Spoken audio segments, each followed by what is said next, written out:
어떤 일 가운데 함께 하시는 주님, 주의 이름을 송축합니다. 오늘 이 밤에 늘 주 앞에 올려진 모든 찬양이 하나님께서 우리를 향한 아버지의 깊은 사랑과 은혜가 되게 하심을 감사합니다.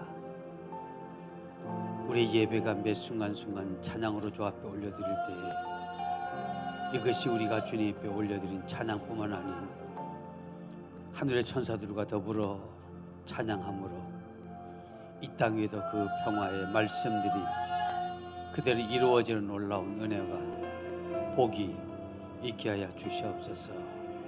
이 모든 하늘과 땅의 화답의 역사가 새로운 우리의 환경을 변화시키고 바꿔놓는 그 일이 일어나게 하시되 이것을 방해하는 그 어떠한 것도 이제 우리 앞에 더 이상 가까이 다가올 수 없음을 명령하며 이제 새로운 역사가 살아가는 모든 성도들의 삶 위에 이해에 일어나기를 주의 이름으로 축복합니다. 우리 주 예수 이름으로 기도합니다. 아멘.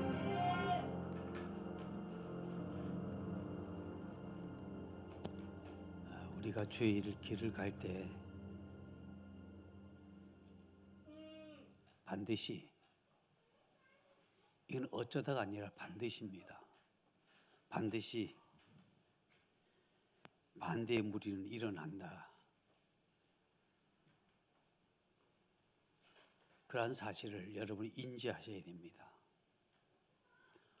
지금 하나님의 역사가 이렇게 흘러가니까 그래, 난 당연히 승리할 거야. 당연히 내 앞길은 순조롭고 부드러울 거야 라고 많은 분들이 생각합니다. 그러나 거기에서 무너집니다.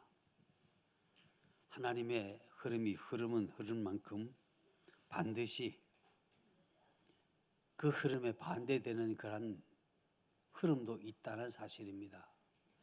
자, 그러기에 그런 반대되는 흐름을 인해서 여러분이 가야 할 그 길을 멈추지 마시기를 바랍니다. 만일 우리가 멈춘다면 하나님의 일은 더 이상 일어나지 않습니다. 그 자리에서 하나님의 일은 멈춰 서고 말 것입니다. 우리가 늘 아는 것처럼 늘 알아요. 오늘 저녁에도 몇 분이 오신다고 그랬는데 못 오신 분이 계신가 하면 어떤 분은 너무 일찍 오셔서 또 너무 일찍 또 퇴근하신 분도 계시더라고요. 자, 우린 늘 그런 것을 보면서 그래, 우리 교회는 늘상 그런 분들이 있으니까 그래, 우린 그렇게 알고 여러분 그렇게 믿고 마음에 어떤 조금도 변함없이 그렇게 넘어가요. 자, 근데 이제는 그렇게 넘어가서는 되지 않겠다라는 얘기입니다. 그 이유는 다름이 아닌 그러한 일들은 반드시 일어날 겁니다. 약한 자에게는 어떤 이유를 대서라든지 반드시 일을 만들어서 달려나오지 못하게 만들고 달려나왔다고 다시 돌아가게 만듭니다. 그런데 여기서 우리가 해야 할 일은, 하나님은 우리에게 마지막 해야 할 일을 한 가지 주셨다고 한다면 그것은 우리로 하여금 우리도 또 끝까지입니다. 여기서의 끝까지란 말은 중보자의 기도 가운데서 끝까지를 얘기하는 거죠. 자, 한 생명을 살리느냐 죽이느냐라고 하는 그 줄다리기를 하는데, 야, 한 생명 온다고 그래서 살린다. 야, 이제 낚싯바늘에 이제 고기가 걸렸다고 해서 야, 그걸 다 건져서 잡았습니까? 분명한 것은 잡힌 건 사실이죠. 그러나 그것이 내가 정말 잡기 위해서는 끝까지 선상 위에, 아니면 내가 있는 그 자리까지 끌어올려서 내가 원하는 자리에 놓기까지 해야지만 그것이 잡은 겁니다. 어떤 고기들은 보니까요, 오는 도중에 줄이 터져가지고 도망가는 고기가 있는가 하면 다 왔는데 마지막 물가에까지 다 나왔는데 마지막 몸부림치는 그 물고기를 놓쳐버린 사람도 있더라고요. 그래서 우리 중보는 바로 그러한 것이지 않겠나. 하나님, 이 사람을 이렇게 해주세요라고 하는 것도 중요하지만 그 사람이 주님의 뭐라고 그러잖아요. 고기를 잡고 나면 바구니에, 하나님이 원하시는 바구니에 온전히 들어갈 때까지 우리는 기도해야 되겠다. 그러한 기도를 저는 강력한 중보 기도다라고 그렇게 말씀을 드리고 싶고요. 이 강력한 중보 기도는 생명과 바꾸는 그러한 기도가 되어야 됩니다. 하갈이 아브라함에게 쫓겨나서 이제 광야로 나오다가 이제 먹을 물도 다 떨어진 그때에 아이는 물을 달라고 울고, 그 이스마엘이 울고 불고 하는 그것을 보기 너무 힘들어, 어미로서 너무 힘들어서 그 아이를 멀찌감치 두고 자기는 이제 멀리 떨어져서 하나님 앞에 그런 기도합니다. 하나님, 저 아이가 죽어가는 것을 결코 볼 수 없습니다. 여러분, 그때 그 어미가 자기 자식이 죽어가는 거, 그 현장에 있는 것도 아니고 정말 볼 수 없어서 멀리 떨어뜨려 놓고 보면서 하나님 앞에 기도하는 그 심정이 어떻겠어요? 근데 하나님께서 하갈에게 눈을 열어서 물을 보게 하셨고, 그 물을 떠다가 이스마엘을 먹임으로 인해서 하나님 또 말씀하기를 내가 저로 하여금 한 민족을 이룬다 라고 하셨습니다. 자, 그러하다면 우리도 하갈과 같은 그런 마음입니다. 하갈이 잘한 건 별로 없는 것 같아요. 그러나 잘한 것도 있긴 있지만 하여튼 그 모습, 중보기도 이스마엘을 위해서 중보했던 그 모습은 우리가 또 본받아야 되지 않을까. 정말 하나님, 내 아들이 이스마엘이 죽는 거 볼 수 없습니다 했던 그런 울부짖음이 하나님의 마음을 감동시켰고, 하나님이 하갈에 하여금 눈을 열어서 그의 주변에 있던 물구덩이를 보게 하셨고 살게 하셨다는 사실을 오늘 우리에게도 그것이 다시 중보자에게도, 아니 주님을 믿는 모든 자들에게는 이러한 모습들이 반드시 필요하다고 보여집니다. 제가 오늘 찬양하는 가운데 영광이가 안 하던 영광이가 또 나와서 깃발 흔드는 것을 오래간만에 이렇게 봤습니다. 근데 감사한 거는, 야, 제가 그래도 박자를 아나? 근데 보통 애들 자기 마음대로 막 흔들잖아요. 저 나이쯤 되면 이제 자기 마음대로 흔들어야 할 나이인데 제가 박자를 알까? 근데 그래도 그나마 그 흘러가는 그 흐름에 흘러가고 있더라는 얘기입니다. 제가 왜 그 흘러가는 그 얘기를 말씀드리려고 하냐면, 우리 모두는 그래요. 하나님이 흐르실 때 여러분 함께 흘러가기를 주의 이름으로 축복합니다. 근데 우린 분위기에 따라서 흘러가는 것이 맞기는 맞아요. 근데 그 분위기를 잘못하면 이게 정말 낭패를 볼 수도 있습니다. 그러나 분명한 것은 여러분이 분위기를 타되 하나님이 흐르시는 분위기 말입니다. 하나님이 흐르시는 그 분위기만 잘 타면 결코 낭패 볼 일이 없다. 결코 낭패 보지 않는다는 얘기입니다. 그래서 하나님의 분위기를 타면 어떤 결과가 올까? 제가 그걸 보면서 하나님이 저에게 주신 말씀은 아름답고 멋진 놀라운 일이 일어난다는 겁니다. 근데 많은 사람들은 지금을 얘기하지만 하나님은 지금이 아니라 미래를 얘기하는 겁니다.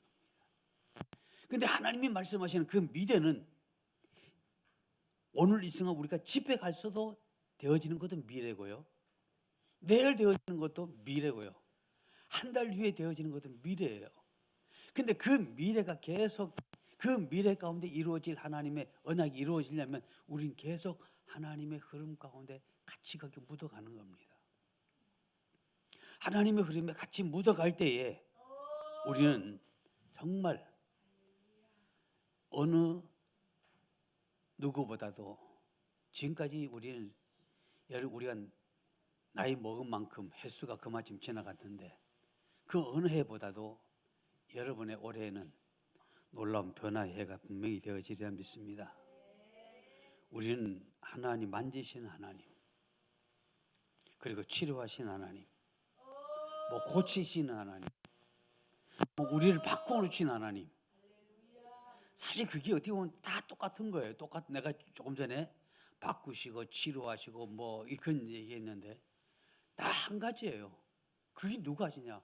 여러분이 하는 것이 아니라 한 분, 바로 하나님이 하시는 겁니다. 자, 성경 히브리 2장 17절 말씀 제가 읽어드릴게요. 그러므로 보험사의 형제들과 같이 되심이 마땅하도다. 이는 하나님의 일이 자비하고 신실한 대제사장이 되어 백성의 죄를 속량하려 하심이라. 이 말씀 가운데서 우리 함께 나누고자 하는 말씀은 하나님은 우리를 치료하신 하나님. 하나님의 흐름에 우리 같이 흘러가다 보면 나도 모르는 사이에 나왔어. 어느 날 갑자기 내가 막 헷갈리고 막 정신이 없이 그냥 분주하게 살던 내가 어느 날 갑자기 딱 끊어지고 정말 정석대로 살아가는 그러한 게 아니라 나도 모르게 하나님이 우리 속에 와서 우리를 바꾸어가는 겁니다. 이 하나님의 흐름에 내가 뛰어들 때 그러한 일이랍니다. 왜? 하나님은 사랑의 하나님이니까. 하나님은 사랑의 하나님이니까 우리를 한꺼번에 확 바꾸신 것이 아니라 서서히 바꾼 겁니다. 기아도 1단 넣었다가 2단 넣어야지. 기아 가다 갑자기 3단 넣어보세요. 이게 기회가 말이 안 되는 겁니다. 똑같아요. 하나님은 항상 부드럽고 조용한 것 같으시지만 그러나 그 안에는 우리가 전혀 우리 어쩌면 우리의 생활 속에 느끼고 우리의 생활 속에 하는 거지만 우리는 영적으로 느끼지 못했던 것들을 하나님은 하고 계시고 있다는 사실을 우리는 발견하실 필요성이 있습니다. 근데 때로는 우리가 하나님을 따라가다 보면 또는 주의 말씀이 우리 가운데 올 때 우리는 두 가지 현상이 나타납니다. 두려움입니다. 이 두려움은 두 가지 현상으로 나타납니다. 근데 정말 거룩한 두려움입니다. 첫 번째는 거룩한 두려움. 이 거룩한 두려움은 사실 그렇죠. 여러분 죄 지었어요? 안 지었잖아요. 근데 여러분 용산에서 용산 대통령 직무에서 여러분 오라고 그래 보세요. 당근하잖아요. 당근이 갈 거잖아.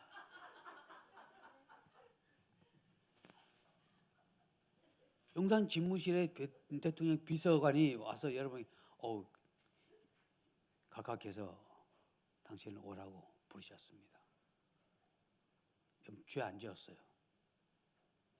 그리고 대통령 이제 용산에서 부를 만큼 여러분이 그런 죄도 지을 팔자도 못 되지만 하여간 근데 오라 그러면 벌써 얘기가 뛰기 시작하는 겁니다.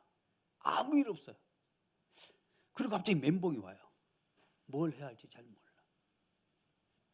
그러면서 이제 서서히 제 정신을 차려가면서 준비하겠죠. 그리고 가는 그 순간, 그 앞에 가서 만나는 그 순간까지 왜 그럴까? 두려움입니다. 그런데 그분께서 여러분을 보자마자 인천에서 오셨죠? 오늘 하나님께서 내게 꿈을 주셨는데 당신을 하나님이 지목하셔서 당신을 부르라고 했습니다. 부른 목적은 다름이 아니라 당신이 우리를 위해서 나를 위해서 열심히 중보 기도하고 있다는 소리였습니다. 그래서 고맙다는 인사를 드리고 싶어서 식사 대접하고 싶어서 불렀습니다. 하라고 하면 그때 어떨까요? 뭔가 두려워요. 이건 잘못해서 두려운 게 아니라 두려운 그 두려움이 기쁘고 즐겁고 어쩌면 그 자리에서 울지도 몰라요. 여러분들이. 왜? 너무 감격했어요. 근데 그런 두려움이 있는가 하면 어떤 이의 두려움은 불렀어요. 가기 두려워요. 왜? 죄 지은 게 있으니까. 한정환이 그런 얘기했죠.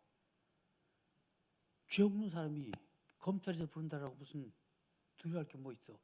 죄 없는 사람은 검찰이 불러도 아무 두려움 없어. 왜? 죄가 없으니까. 왜 두렵냐? 죄가 있으니까 두렵다는 얘기입니다. 그 두려움입니다.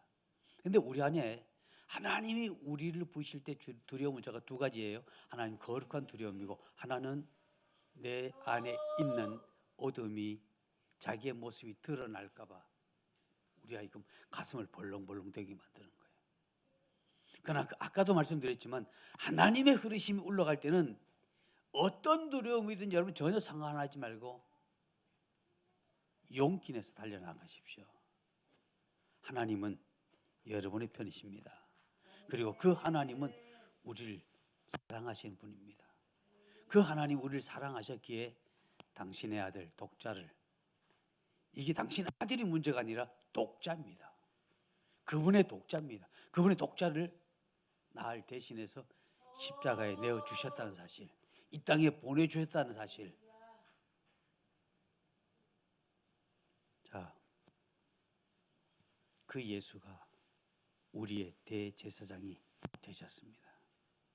자, 오늘 함께 읽었던 히브리서 2장 17절 말씀에 보면 그러므로 그가 범사의 형제들과 같이 되심이 마땅하도다.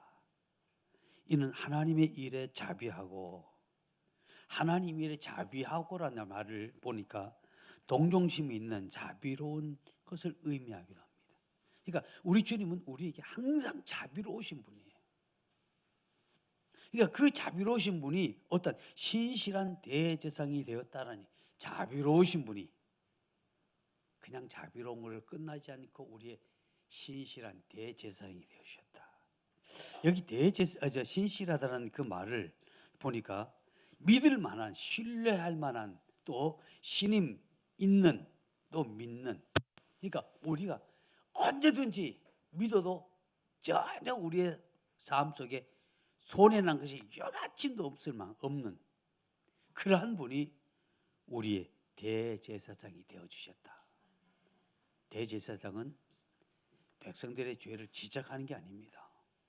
백성들이 어떤 죄를 지었든지 그 죄들 그대로 끌어안고 하나님 앞에 제사 지내주신 분이 바로 대제사장 해야 할 일이거든요. 그러기에 저와 여러분은 이제 우리의 모든 삶 가운데 자비로우신, 그뿐만 아니라 언제든지 어느 순간이든지 전혀 상관하지 않고 정말 믿을 만하신 그 분이 나의 제사장이 되었다는 사실을 기억하시기를 주의 이름으로 축복합니다. 자, 그러면 여기서 우리가 마지막 한 가지 해야 할 일이 있습니다. 하나님은 사랑의 하나님입니다. 그 하나님이 예수 그리스도를 우리에게 주셨습니다. 근데 그 예수가 자비로울 뿐 아니라 우리에게 언제든지 끌어안아 주시고 용서해 주시며 또 신뢰해 주시는, 그리고 우리가 신뢰할 만한 이 모든 것이, 그를 신뢰할 만한 그분이 우리의 대제사장이 되어 주셨다면 이제 저와 여러분이 해야 할 일은 한 가지일 겁니다. 어떤 걸까요? 아까 잠깐 말씀드린 것처럼 보좌 앞으로 담대하게 나가는 겁니다. 주님은 우리에게 구약 성경에 말씀했죠. 내 죄가 종같이 붉을지라도, 내 죄가 종같이 붉을지라도 나와 변론하자, 나와 대화하자. 아니, 내게 내 모든 것을 그냥 얘기해 봐. 그러면 흰눈보다 더 희도록 내가 바꿔줄게.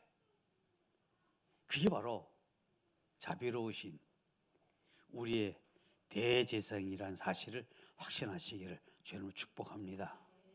그래서 우리가 해야 할 일이 있다면 믿는 도리를 굳게 잡으라.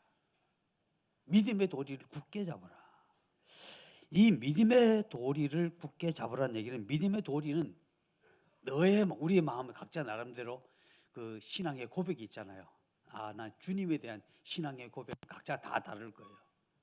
그 고백에서 떠나지 말라는 얘기입니다. 그 고백을 붙들으라는 얘기입니다. 그 고백 안에 살으라는 얘기입니다. 그 고백 안에 너의 모든 것을 걸라는 얘기입니다. 왜? 그 주님께서는 주님을 만났던 모든 자들에게 야, 내가 어떻게 해주길 원해? 나 보기 원합니다. 그래, 네 믿음대로 되라. 다시 네 믿음대로 너의 그 고백대로 되라는 얘기거든요.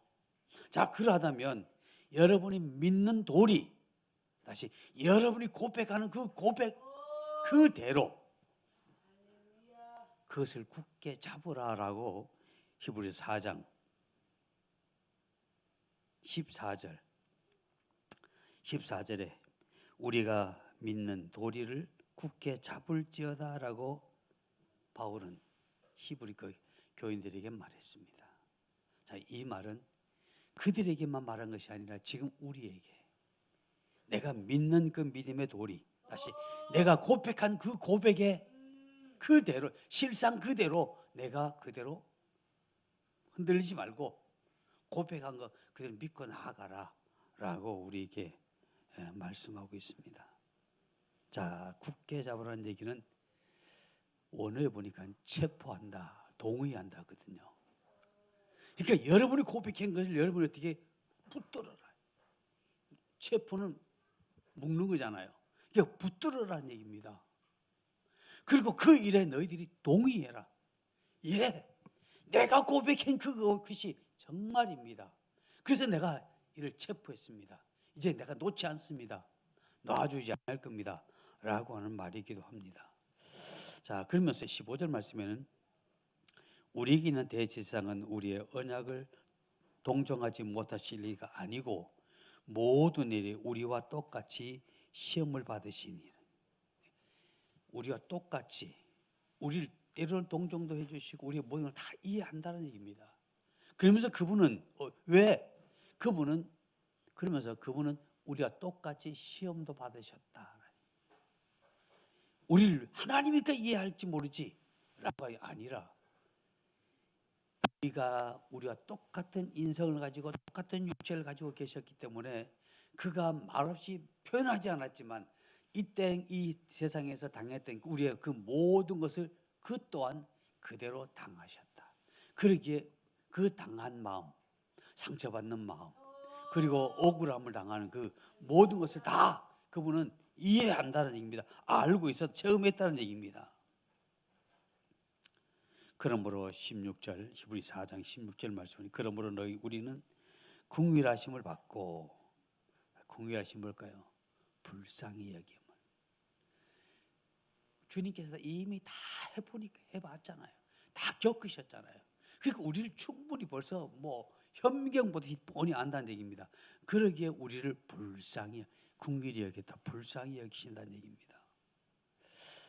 자, 그러면서 때를 따라 돕는 은혜를 우리는 때를 따라 돕는 은혜를 얻기까지 은혜의 보좌 앞에 담대히 나가라라고 말합니다.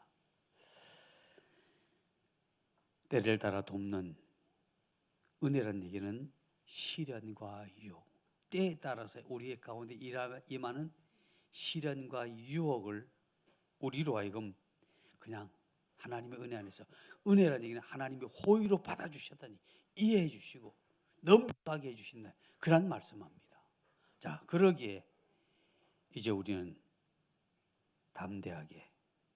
담대하다는 말을 솔직하게 하나님은 우리에게 너 숨기지 말고 솔직하게 내게 와. 아까 말씀드렸죠. 구약성경에 내 죄가 종같이 붉을지라도 숨긴 것이 없이 그냥 그대로 드러냄입니다. 솔직히 하라는 얘기죠. 그리하면 하나님께서 우리를 새롭게 하십니다. 그래서 이제 저와 여러분의 삶 가운데 바꾸어지길 원하는 거, 아니 고쳐지길 원하는 거, 아니 변화되길 원하는 것이 있다면 이젠 하나님의 흐름에 내가 뛰어들자. 그리고 그분이 내게 뭘 말하는 우린 그분은 이미 그것을 다 겪으셨어. 그러니까 우리는 그대로 얘기하면 그랬었구나. 내가 그거 몰랐네. 그분 우리 이해해 주시고 인정해 주시지 너 왜 그랬어? 이런 하나님은 결코 아니라는 사실입니다. 다만 여기서 우리가 해야 할 것은 솔직하게, 담대히, 솔직하게 나아갈 때 하나님 우리를 그렇게 하신다는 사실을 기억하시면서 늘 찬양받기에 합당하신 그 하나님을 향하여 항상 그 하나님과 더불어 그 하나님을 경외하며 찬양하며 나아가는 여러분의 삶 속에 하나님의 놀라우신 은혜와 자비가 더 일어나기를 주의 이름으로 축복합니다. 기도하겠습니다. 할렐루야. 자비로 거룩하신 아버지 하나님, 우리 가운데 하나님의 손길, 하나님의 치료가 있기를 원합니다. 우리의 가정이 치료받기를 원하고, 나의 육체가 치료받기를 원하고, 나의 모든 환경이 치료받기를 원합니다. 바꾸어지기를 원하고 변하기를 원하는 우리의 마음을 오늘 주님께서 내가 그 모든 것을 다 겪었다고 우리에게 말씀하신 주님, 이제 우리가 더 주님 앞에 솔직하게 담대함으로 내 안에 숨긴 거 없이 그대로 주님 앞에 가지고 나옵니다.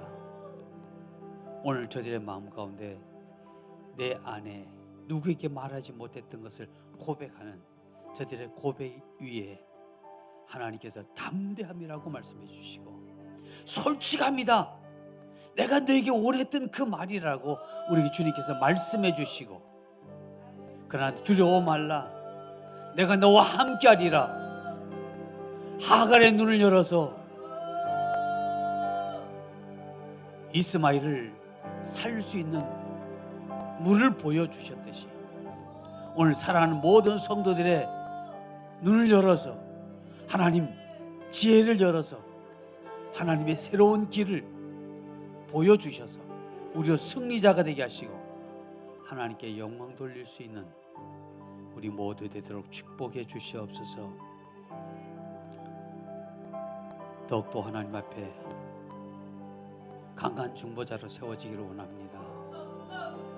주님, 하갈과 같은 자기 아들을 위해서 생명을 내어놓으며 내가 차마 내 아들이 죽은 것을 볼 수 없습니다라고 고백했던 그 여인의 마음이 오늘 우리 안에도 허락해 주셔서 우리 주변에 수많이 죽어가는 저들의 영혼들을 하갈과 같은 그런 신명을 가지고 기도하게 하시고 중보하게 하셔서 저들을 하나님의 거룩한 전으로, 하나님의 거룩한 장소로 옮겨 놓을 수 있는 강력한 중보자, 하나님이 인정하시는 중보자, 이 시대가 진정으로 바라는 그런 중보자들이 다 되도록 축복해 주시옵소서.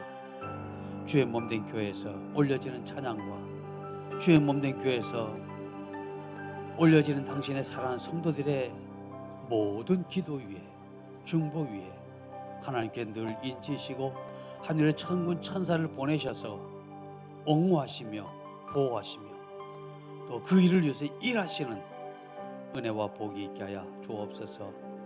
우리 주 예수님의 이름으로 감사하며 간절히 기도합니다. 아멘.